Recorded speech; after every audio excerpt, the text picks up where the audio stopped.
Hello, friends. Welcome back to my YouTube channel. My name is Michelle Fondin, and I am here with my friend, James Moran, Astrology James. Hey, Hey, James, and we are going to talk about twin flames and astrology. This is super, I'm very excited for this because we're going to talk about how twin flame energy can show up in your birth chart, your natal chart, and also in your transit chart. And what are the differences between the two of those? So in 2018, James did a transit reading for me where it was really interesting. So some of you guys know that I had just moved to California. I was in the middle of a custody battle. It was crazy. I was coming out of a relationship with an alcoholic. And James was so gracious to do some readings for me to help me understand what was happening. So he was helping me on one front, but on the other front, he was doing my transit reading. And he kept telling me, hey, Michelle, September and October of 2018, it looks really good for romance for you. And James, I'm going to be honest with you, I thought you were crazy. I was like, what? I was like, I think I remember your look. oh my God. I was like, wait a minute, you keep saying romance, and you said it more than once. You were like, it's really good. Just pay attention. It'll be a good time to date. And I'm like, you're crazy. I just moved to California. I'm starting a new job. Like, I'm in a custody battle. The last thing on my mind is I romance. think I think it's a phenomenon that astrologers must be familiar with when they say something and they can see on the person's face that it doesn't, that there's just, they might not say anything, but they can tell that it's like a yeah, right. And so Yeah. And that's, you kind of repeat it a couple times.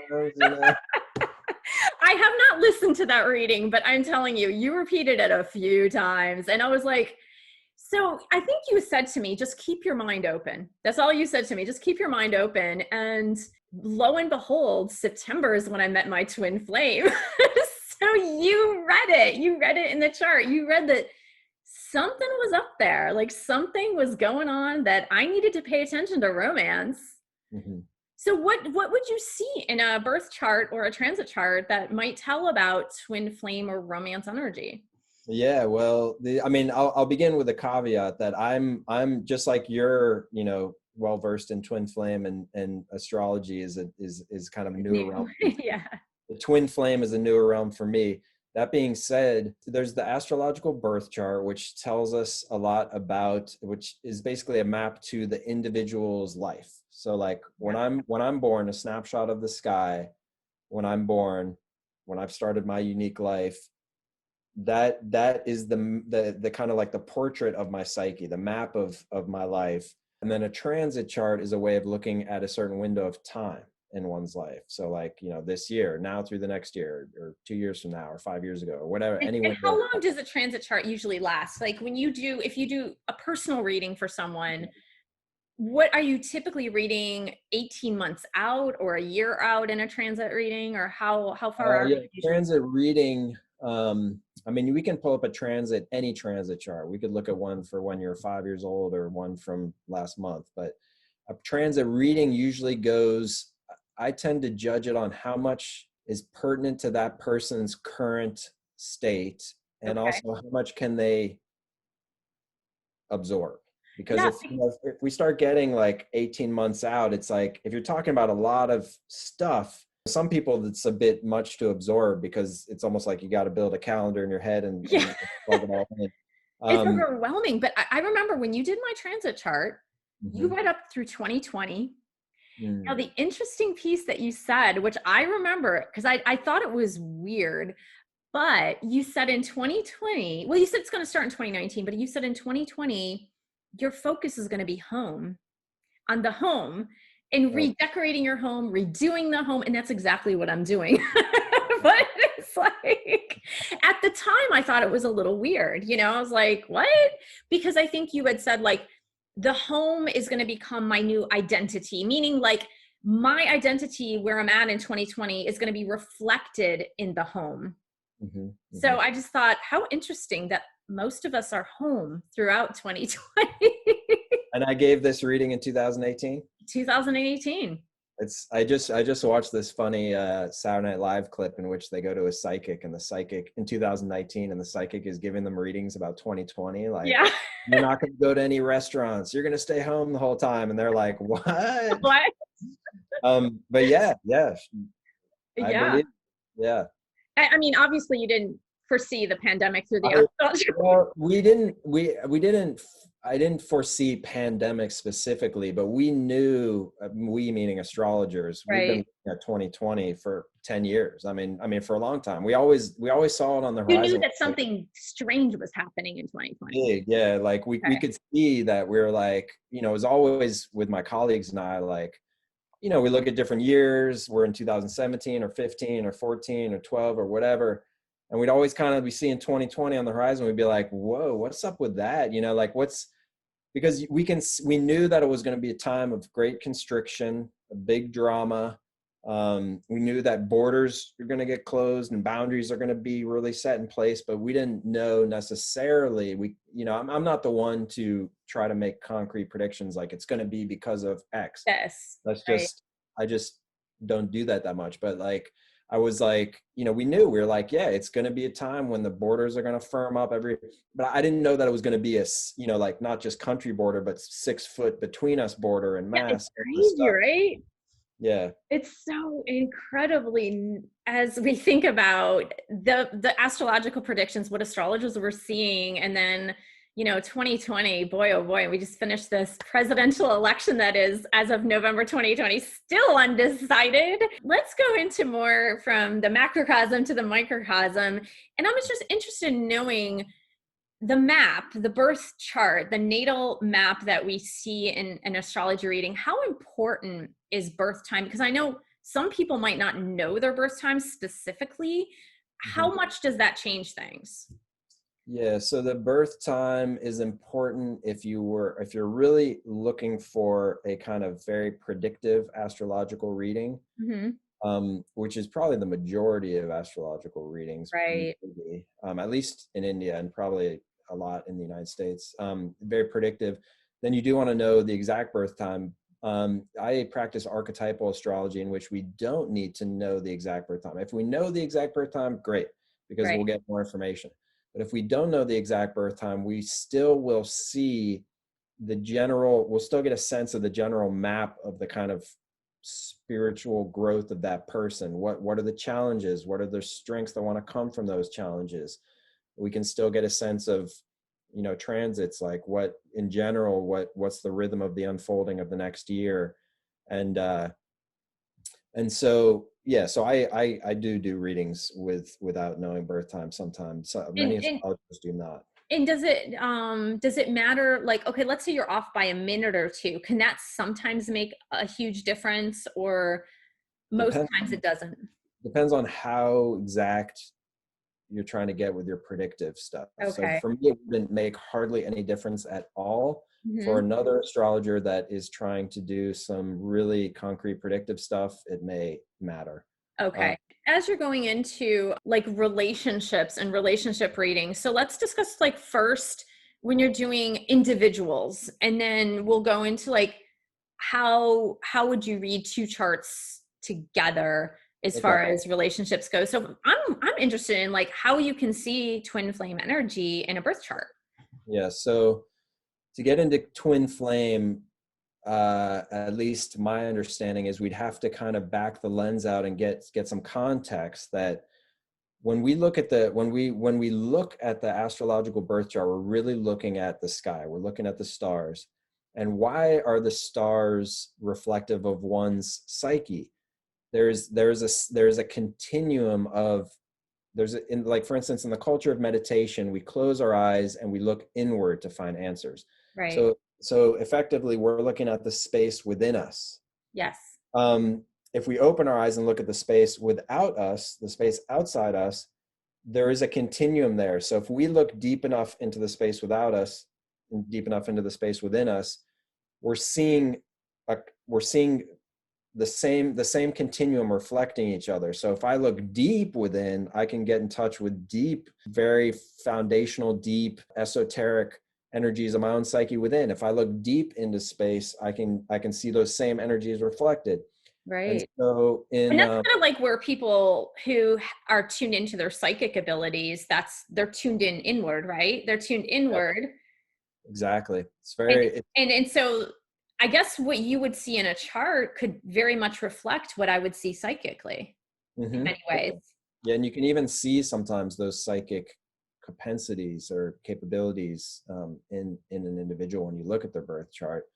And so yes, that is kind of what I'm saying, is that, like when we go inward, we're embarking away from the surface level of reality. So like surface level of reality is like, I'm separate, I'm over here, you're separate, this table's separate, the wall. We live in the world of duality, separation. When we go deep enough within, we start to have what is often called in psychology, and the meeting point between psychology and spirituality, transpersonal experiences. It's transcendent to the personal. That means like my personal biology, which is my body, and my personal biography, which is my life story, can get transcended. I can actually experience, like you were mentioning, psychic phenomena. I can experience phenomenon that is not within my biology or my biography. I might be able to experience something that somebody else is thinking, or something from a past life, or whatever it is. Mm-hmm. It's not distinct to my time and place and body. And so that's transpersonal phenomenon. And so traditionally, astrology, the tradition of astrology was really developed before the invention of the telescope, actually. Oh, wow. Okay. So astrology was developed by going out and looking at the stars, and looking at the movement of the stars, and kind of tracking them to the movement of events on Earth and individual's life. And the last visible star, which you can actually see it quite nicely these days around maybe an hour after sunset, is Saturn. It's right next to Jupiter. Oh, Uh, wow. You can see Saturn with a visible eye.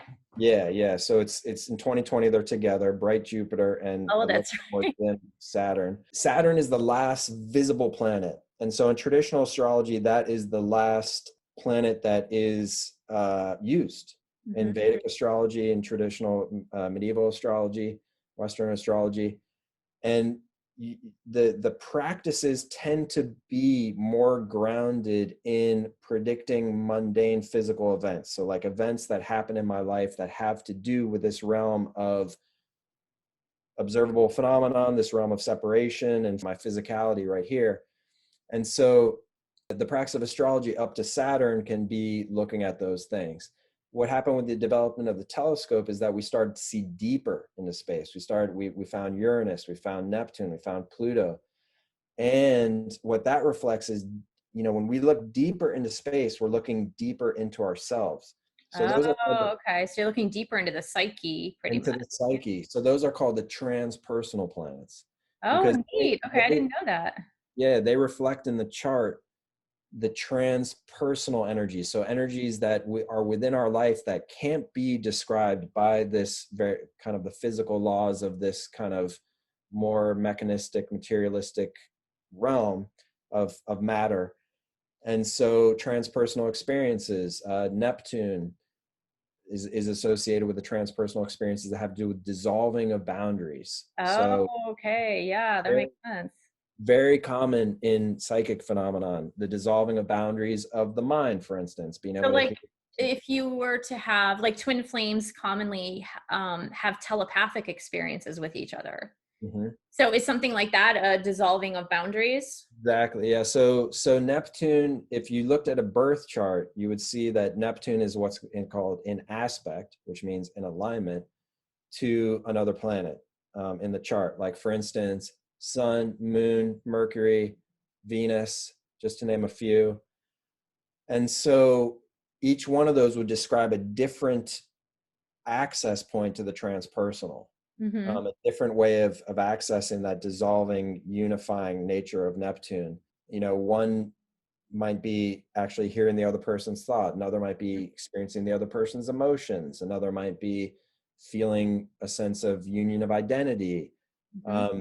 There's basically a field of the transpersonal, which is, I feel, I mean, I'm newer to the field of, Yeah, of course.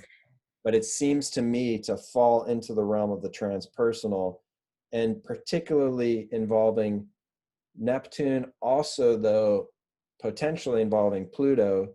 Mhm. Pluto's a different energy than Neptune. Pluto is the energy, whereas Neptune is very yin, dissolving out. Oh, Uh, okay.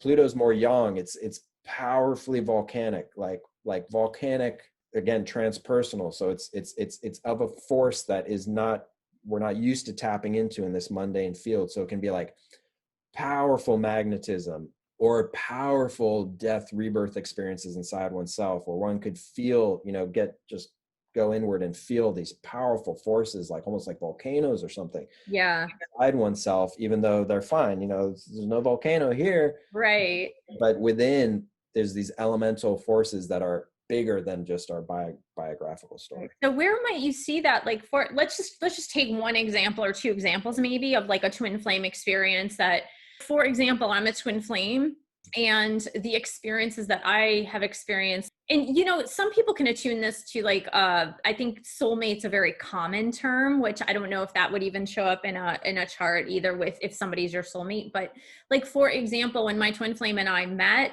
we shared instant telepathy, meaning that the first personal conversation we had, I was saying something to him about, hey, I heard you're looking for an apartment. Where are you looking? And he basically told me, it's really expensive here in Orange County.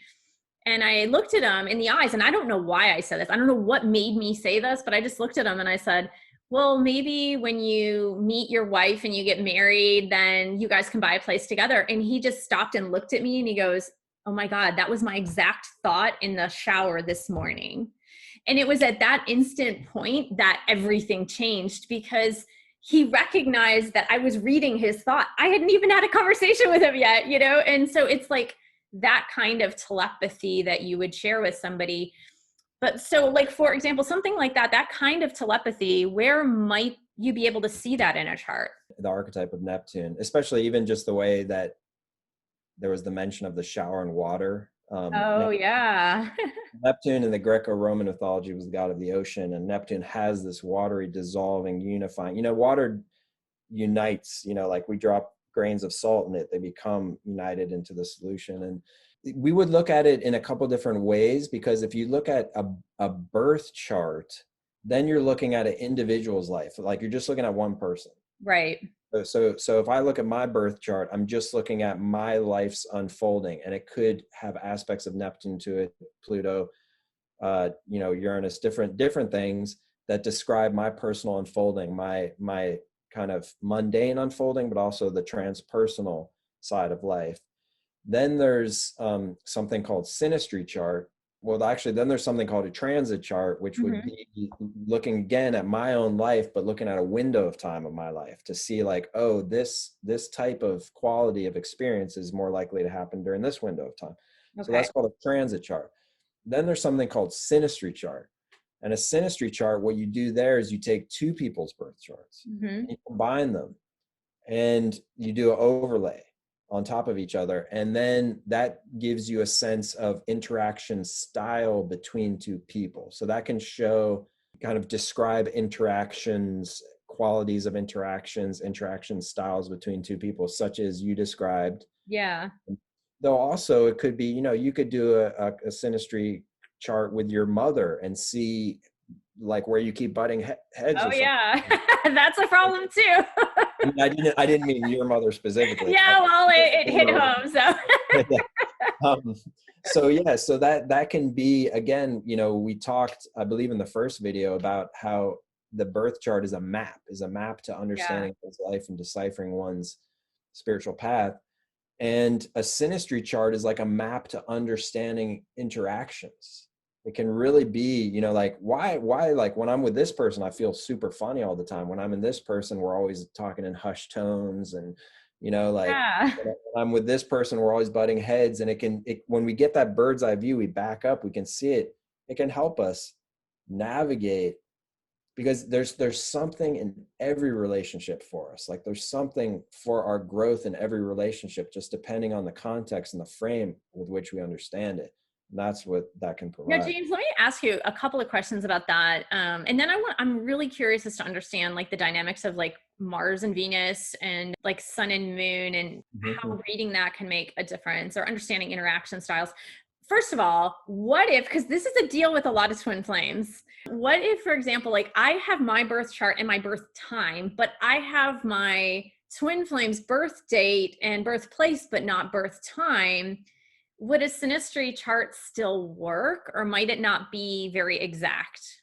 Yeah, yeah, no, it'll work. I mean, as far as I practice, you don't need the birth time. You need the permission of the person. Like if Okay, so even if you're reading for like a relationship with me, like and Mhm. another person, you would need that person's permission to read their chart. I would personally, yeah. Okay.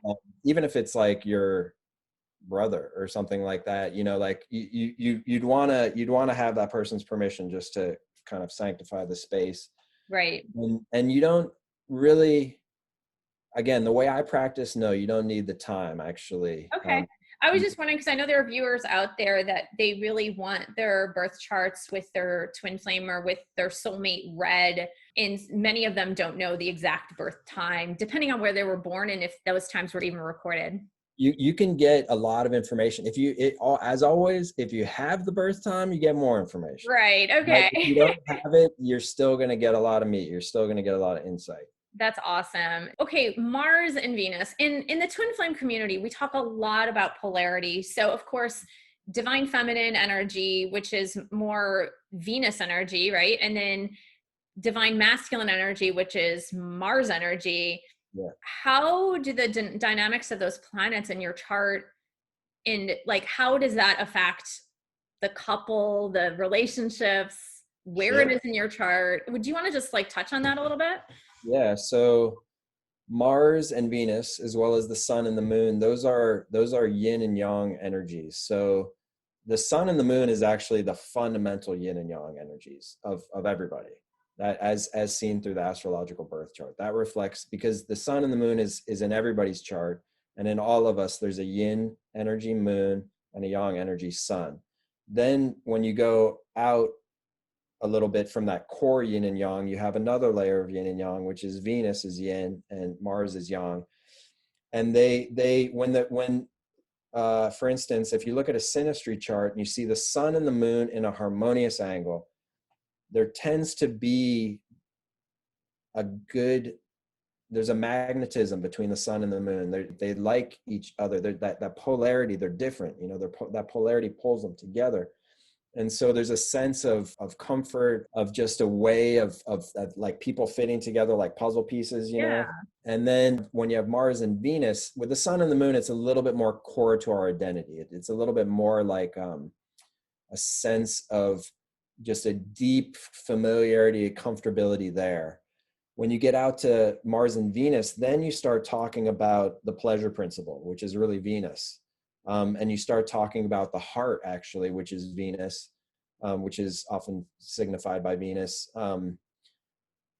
Because Venus is associated with what we value, what gives us pleasure. And Mars is the one but Venus actually doesn't have any active ability to do action. Right. Venus doesn't have the ability to act in a forward way. Venus is It's the receptive, right? Is it exactly. receiving? Yeah, so the law of attraction is the power of Venus, is the action of Venus. It can attract towards it because it's what we value. It's that what gives pleasure, the archetype of harmony. So Mars is all action. Mars is the principle of action. And so the two fit like a hand in a glove. It's one is reception and the other is action. And one is pleasure, Venus, and the other is vitality and invigoration. Like the Mars actually makes it makes things alive. It's associated with that which makes our chi get Right. It's a drive, right? drive. Yeah.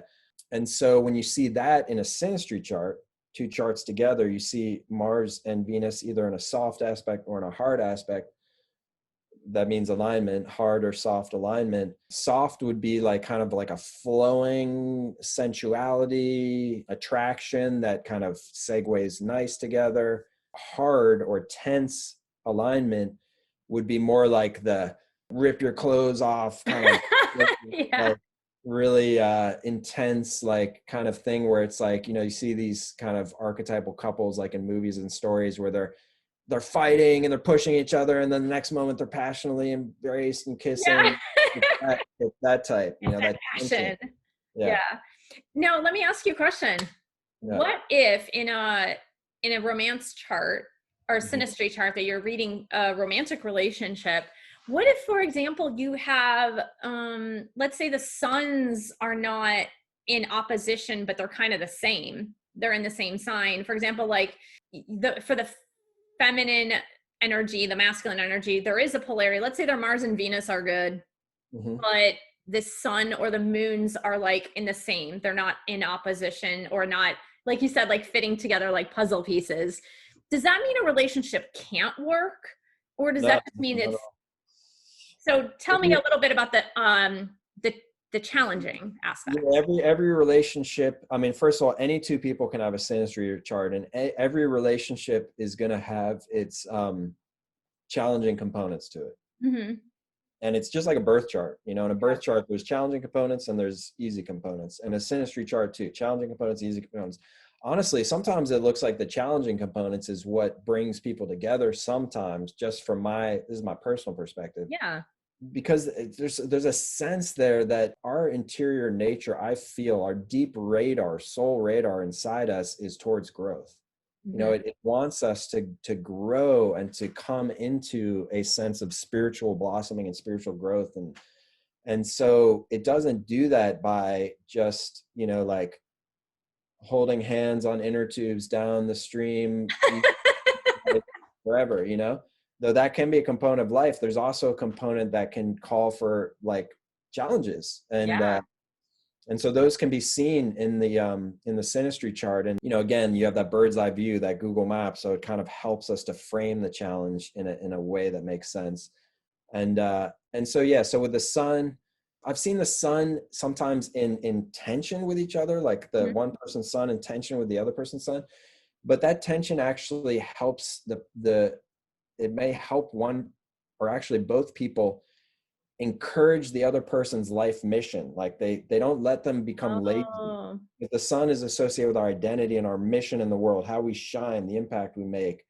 And so it can kind of catalyze the fact that it's not a comfortable position, is kind of like a chafing that is encouraging the person to not sit on their laurels, to keep growing. Similarly with the moon, the sun and the moon intention can be good too, so uh, when you do couples reading, for example, like I'm just trying to get to the like the helpful aspect. Obviously, when you're doing a synastry with a synastry chart. I'm sorry, yeah. when you're doing a synastry chart. So basically, you're doing a little bit of counseling too, because you're helping your students, your clients, understand.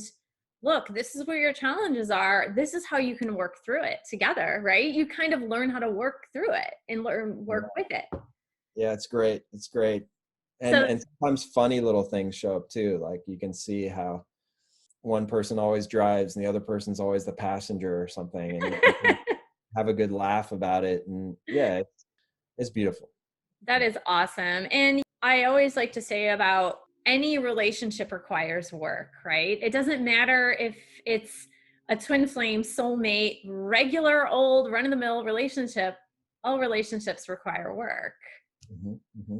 Yeah. But I think getting that, like you said, getting that bird's eye view through astrology can be really helpful. And also through the transit charts, you can also, let's say I'm not in a relationship, through the transit charts, I can also see where might be a good window to look for romance or to have romance come into my life.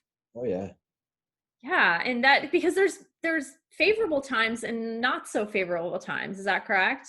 Yeah, I mean, it's really, if say the time passed and then we didn't look at any chart, but the time passed, and then you look back at the time and you say, you know what, that time really was a time for me to just kind of hunker down and take care of some other areas of my life.